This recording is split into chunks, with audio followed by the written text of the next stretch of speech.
नमस्कार मंडळी, कशात सगळे? थंडी आले की काय होतं, स्किन कोरडी होते, हातपाय फुटतात, चेहऱ्यावर असे पांढरेसर डाग होतात खाज आल्यामुळे आणि आपल्याला सतत म्हणत असतात की क्रीम लावा किंवा मॉइश्चर लावा. म्हणून आज मी घेऊन आले एकदम सोपी हिवाळा स्पेशल नैसर्गिक मॉइश्चर क्रीम, जी की आपण बनवणार आहोत फक्त 3 घटकांपासून. आणि हो, व्हिडिओ सुरू करण्याआधी व्हिडिओला लाईक करा, शेअर करा आणि सबस्क्राईब केलं नसेल तर सबस्क्राईब देखील करा, नाहीतर माझं मन कोरडं राहील आणि तुमची स्किन एकदम चमकदार होईल.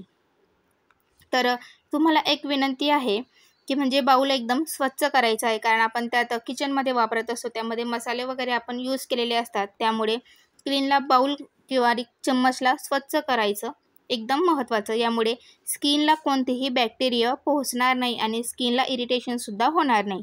सर्वात पहिले आपण घेतोय ते म्हणजे ॲलोवेरा जेल. ॲलोवेरा म्हणजे स्किनचा हा नैसर्गिक मित्रच असतो. हे का घालतोय? कारण हे स्किनला खोलपर्यंत जाऊन हायड्रेट करण्याचं काम करत असतं. त्याच्यामध्ये ड्रायनेस, जी खाज असतं किंवा जे रेडनेस, आपण खाजल्यामुळे जे रेडनेस होतात त्याला कमी करण्याचं काम किंवा लवकर शांत करण्याचं काम हे ॲलोवेरा जेल करत असतं. म्हणजे कसं, स्किनला थंडावा देण्याचं काम केलं की जी जळालेली, त्रासलेली किंवा आपण खाजमुळे जी आगाव होते त्याला शांत करण्याचं काम हे ॲलोवेरा जेल करत असतं. म्हणून थंडीच्या दिवसात स्किन ढासळते, तिथे ॲलोवेरा तिला पुन्हा जिवंत करण्याचं काम करत असतं.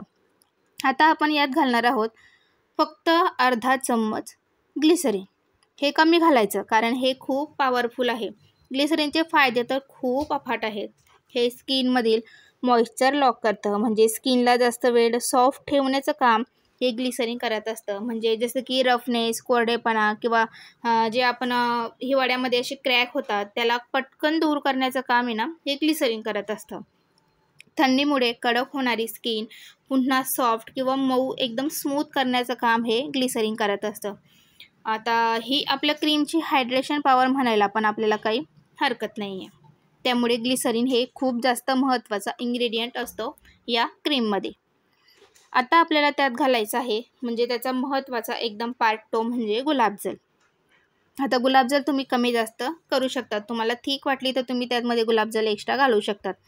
आता हे गुलाबजल आपल्याला स्किनसाठी काय फायदेशीर असतो, तर स्किनला ताजंतवानं ठेवण्यासाठी गुलाबजल खूप फायदेशीर असतो. किंवा आपण स्किनवर खाज आलेली असते किंवा कोरडी झालेली असते, त्याच्यामुळे लालसर जे आपल्या चेहऱ्यावर किंवा हातांवर जे दिसत असतं त्याला कमी करण्याचं काम हे गुलाबजल करत असतं. त्याच्यामध्ये अधिक जास्त फ्रेश ठेवण्याचं काम करतं. म्हणजे गुलाबजल वापरलं तर आपल्याला जसं की नैसर्गिक गुलाबजल असतो, गुलाब असतो, तसं ग्लो देण्याचं काम हे गुलाबजल आपल्याला करत असतं. गुलाबजलामुळे ही क्रीम फक्त मॉइश्चरायझिंग नाही तर रिफ्रेशिंग क्रीमसुद्धा होऊन जात असते.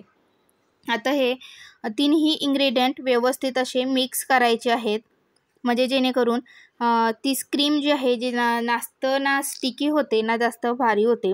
स्किनला एकदम परफेक्ट अशी वापरता येईल अशी क्रीम तयार होऊन जाते.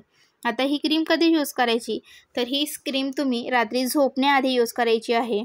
तर ही क्रीम यूज करण्यासाठी तुम्ही आधी स्वच्छ चेहरा धुवायचा आहे आणि जिथे तुम्हाला गालांवर किंवा असं हातांवर, हनगटी, कोपर असे तिथे जास्त यूज करायची आहे, कारण तिथे जास्त तिचा इफेक्ट आपल्याला जाणवणार आहे.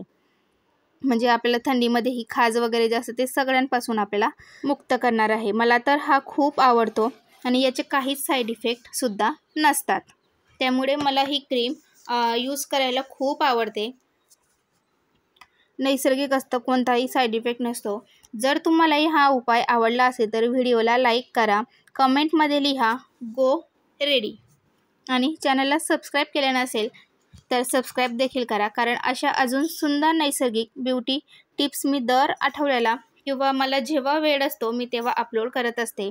तर केलं नसेल तर तुम्ही प्लीज चॅनलला सबस्क्राईब देखील करू शकतात.